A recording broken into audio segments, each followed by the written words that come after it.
Los peligros de las negociaciones. Algunas personas, cuando tienen que enfrentarse a los severos problemas de combatir una dictadura, se echan para atrás y caen en una sumisión pasiva, como lo vimos en el capítulo 1. Otras, como no ven posibilidad alguna de alcanzar la democracia, pueden llegar a la conclusión de que deben buscar un arreglo con la dictadura, con la esperanza de que mediante la conciliación, el compromiso y las negociaciones, entre comillas, podrán atraer a algunos elementos positivos y acabar con las brutalidades. Superficialmente, por carencia de opciones más realistas, esta manera de pensar es atrayente. Una pelea seria contra las dictaduras brutales no es una perspectiva agradable porque hay que recorrer ese camino. No pueden todos ser razonables y encontrar maneras de hablar, de negociar, la forma de terminar gradualmente con la dictadura. No pueden los demócratas apelar al sentido común y de humanidad de los dictadores y convencerlos de que deben reducir su dominio poco a poco y quizás finalmente ceder por completo para que se establezca una democracia. A veces se argumenta que la verdad no está toda de un lado. ¿Quién sabe si los demócratas no han comprendido a los dictadores, que acaso obraron con buenas intenciones y en circunstancias difíciles? Quizá algunos piensen que los dictadores gustosamente se separarían de la difícil situación que vive el país si se les estimulara o se les tentara a ello.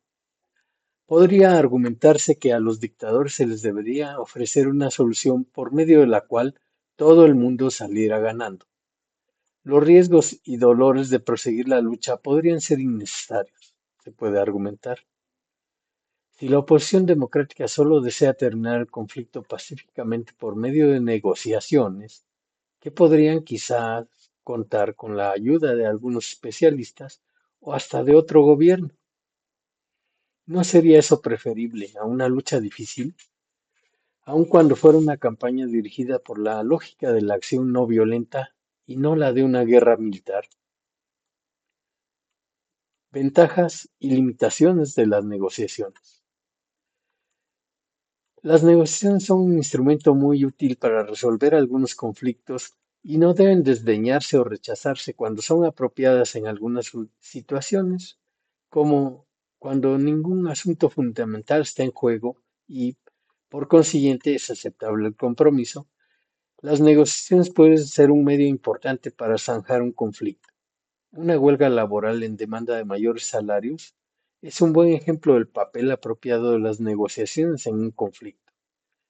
Un acuerdo negociado puede conseguir un aumento promediado entre las cantidades originalmente propuestas por cada una de las partes contendientes.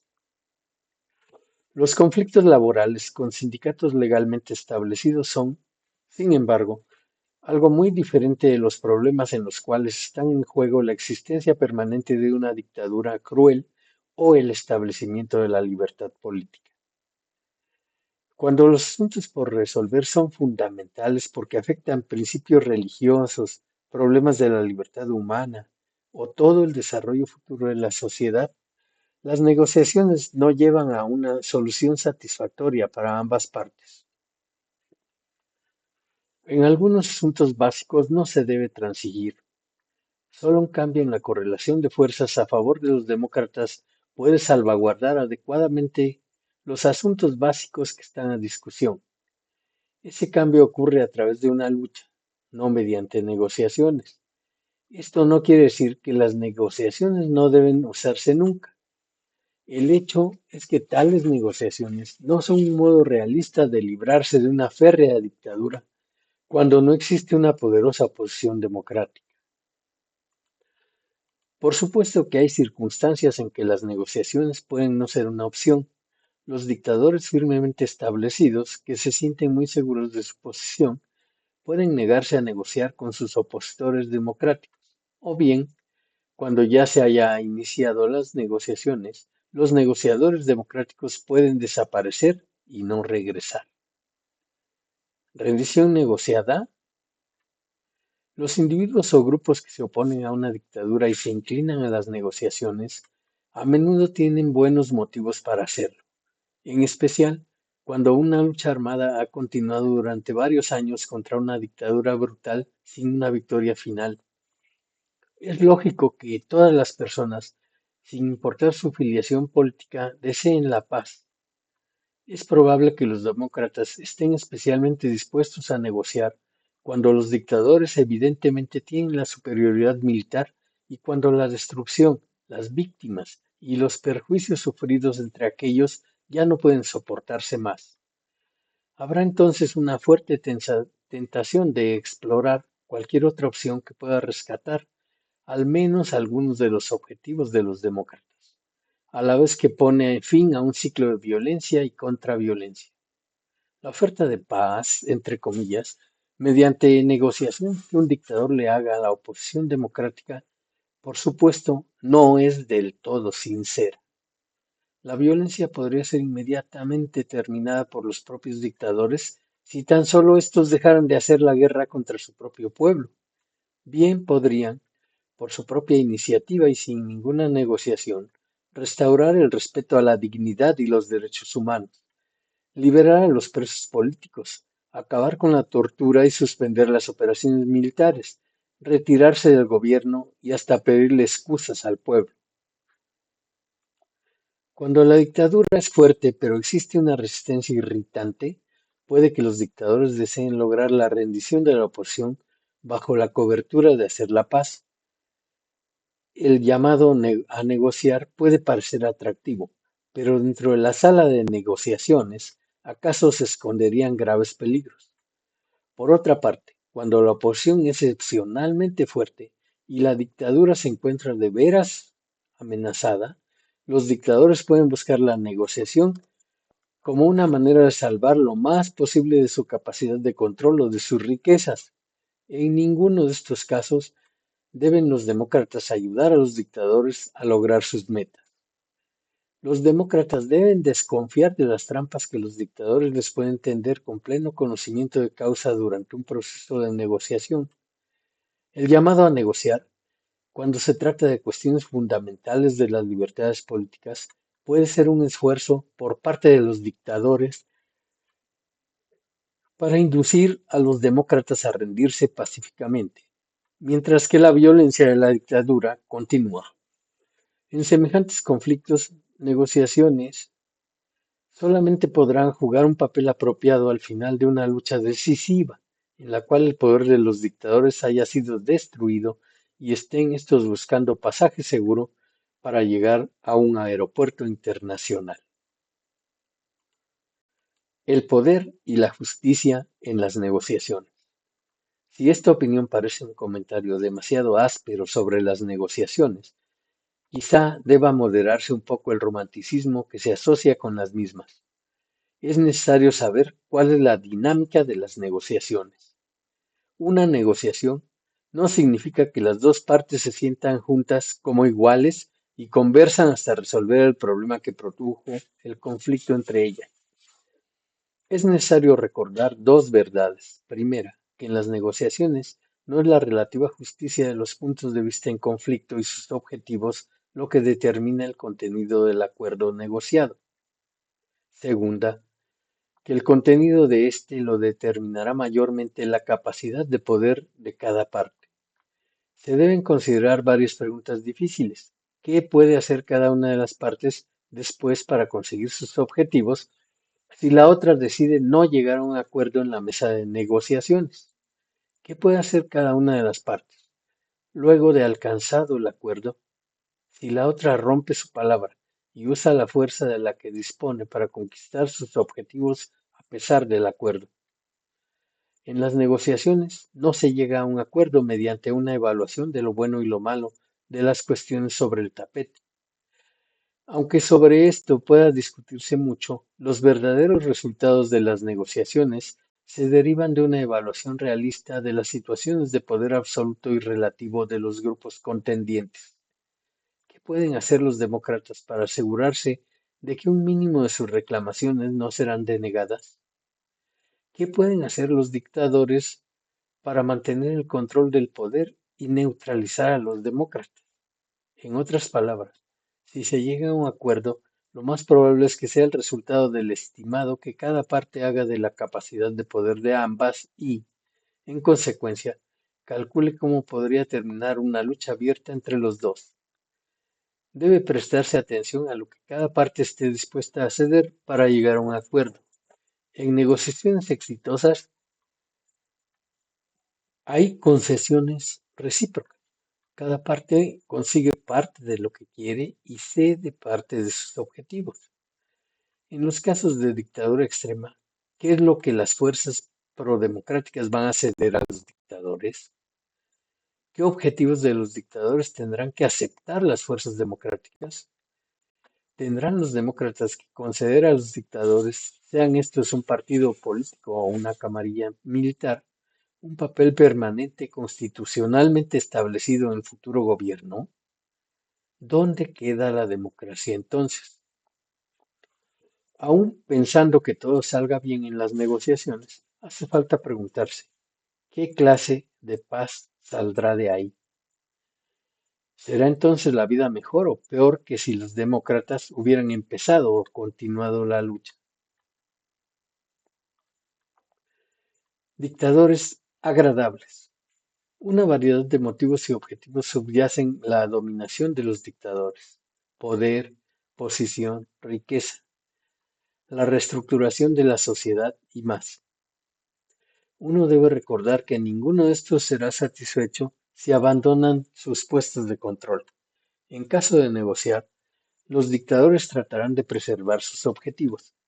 Cualesquiera que sean las promesas que los dictadores ofrezcan en un acuerdo negociado, uno no debe olvidar que ellos son capaces de prometer cualquier cosa con tal de lograr el sometimiento de las fuerzas opositoras democráticas y después descaradamente violar esos mismos acuerdos. Si los demócratas acuerdan parar la resistencia a cambio de un alivio en la represión, van a quedar muy defraudados. Una suspensión de la resistencia muy raramente conduce a una disminución de la represión. Cuando cesa la presión de la oposición interna o internacional, los dictadores pueden ejercer la opresión y la violencia aún más brutalmente que antes. El desmoronamiento de la resistencia popular a menudo suprime la fuerza que sirve de contrapeso y que ha limitado el control y la brutalidad de la dictadura. Entonces los tiranos pueden avanzar contra los que querían, porque el tirano tiene poder de obrar solo donde se carece de fuerza para resistir, dijo Krishnalai Sridharan. En los conflictos donde cuestiones fundamentales están en juego, la resistencia, no las negociaciones, es lo esencial para el cambio. En casi todos los casos, la resistencia debe continuar hasta que los dictadores sean expulsados del poder. El triunfo lo determina, con más frecuencia, no la negociación de un arreglo, sino el uso acertado de los métodos de resistencia más apropiados y poderosos posibles. Estamos convencidos, y lo exploraremos en detalle más adelante, que el desafío político o la lucha no violenta es el método más poderoso que pueden emplear los que luchan por la libertad. ¿Qué clase de paz?